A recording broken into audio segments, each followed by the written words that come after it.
Hello, my name is Mr. Q7, and in today's video, I'm coming into this with the question, should you buy a Wii U in 2021?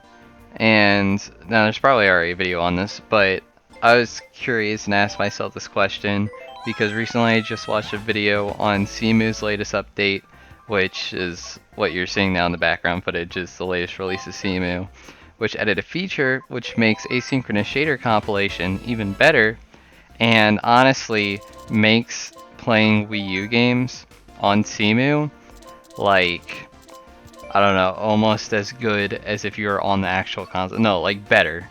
Honestly, just better. Because there's barely any shader popping, there's barely any stuttering, like there's little stutters here and there, but overall, pretty good. I mean, it's like these little stutters are nothing I would complain about. And like, I don't know, I wouldn't say I'm that picky with stutters, but like, I don't they did not really, they did not take away from the experience in my opinion. Because they're so few and so like not intrusive, I suppose. But yeah, with this latest update to Cemu, it makes playing games on it even more insanely good. I think it's amazing how good this emulator is compared to all the emulators I've played. Because I mean, this footage, it's 4K at the highest possible settings, Mario Kart 8. I was gonna do Breath of the Wild, but for whatever reason, when I'm recording, my frame rate goes down to like 30 frames a second, as opposed to like 60. And I don't know why that is, but I decided to just do Mario Kart because I got lock 60 on that even while recording. And yeah, this recording is at 4K because I can do that now. But I was just wondering, since emulating the Wii U is so good, is there any reason for like anybody to buy a Wii U in 2021? And my answer to that would be it depends. But overall, like if you go into a store and you see they got a Wii U on sale, maybe like a few games with like Mario Kart or whatever, like, you know, just Wii U on sale, pretty cheap. Should you be like, oh, I should pick that up, you know, seems like a good deal, or should you save your money for something else? Honestly, I would say just save your money, because one, pretty much every Wii U game at this point has gotten ported to the Switch, so if you don't have a Switch, I would just save up for one. I think it's a better investment than buying a Wii U. And also, I mean, if you have a good enough PC, I mean, granted, this is you have a good enough PC, then, I mean, I'd say just emulate the Wii U because of how, you know, smooth it is nowadays.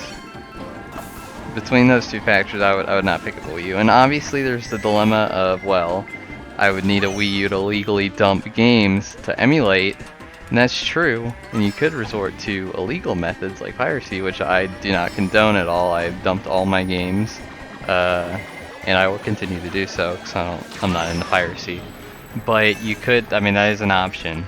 Just, you know, use piracy to download all your ROMs, or ISOs, I suppose, and then emulate them. I mean, hey, you don't have to buy a Wii U. And then for games that are on the Switch, like Mario Kart 8 Deluxe, Mario 3D World, Ambassador's Fury, what else? I know there's some other ones. Breath of the Wild. That's all the ones I can think of off the top of my head that have Wii U versions, or not Wii U versions, have Switch versions. I mean, like, just get the Switch versions and not just emulate whatever's still on the Wii U, like, I guess Xenoblade Chronicles X. Oh yeah, Mario Maker 2 and Smash both have Switch versions, like if you wanted to play the originals, play them on the Wii U, along with Splatoon. So yeah, I just think it's amazing how far the Wii U emulation scene has come. I remember back in the day when getting Breath of the Wild to like run well on Steam, it was like a big deal. And I remember when Vulcan came out, it was a huge deal. When Asynchronous Shader compilation came out, it was a huge deal. And yeah, I am excited to see where it goes. I mean, I honestly don't even know how it can really improve anymore at this point, considering how well it just runs.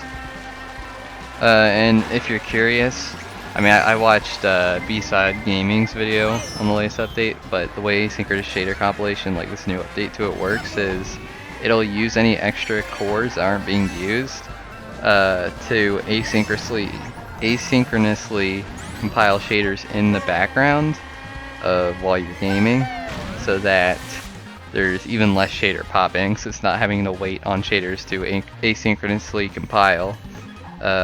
It'll just have them ready, so it's doing it in the background, which is especially nice when you have a computer like mine, which is using a 9900K, which has a whole 8 cores, 16 threads, so it has plenty of threads and cores to run on the background to compile those shaders. And I guess the next puzzle for the development team for CMU would be, I don't know, get rid of stutter entirely, though I'm not too sure that could ever happen. And I'm sure there's still like bugs that needs to be fixed, and they are constantly, you know, fixing bugs.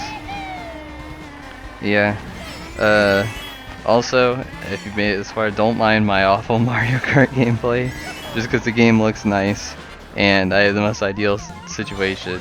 It doesn't make me any better at the game. I know I'm not good at Mario Kart, it's only on 50cc, but whatever. Also, if you see me just like do something really stupid, that was probably my Bluetooth signal crapping out on me, because yeah, Bluetooth kind of sucks, to be honest.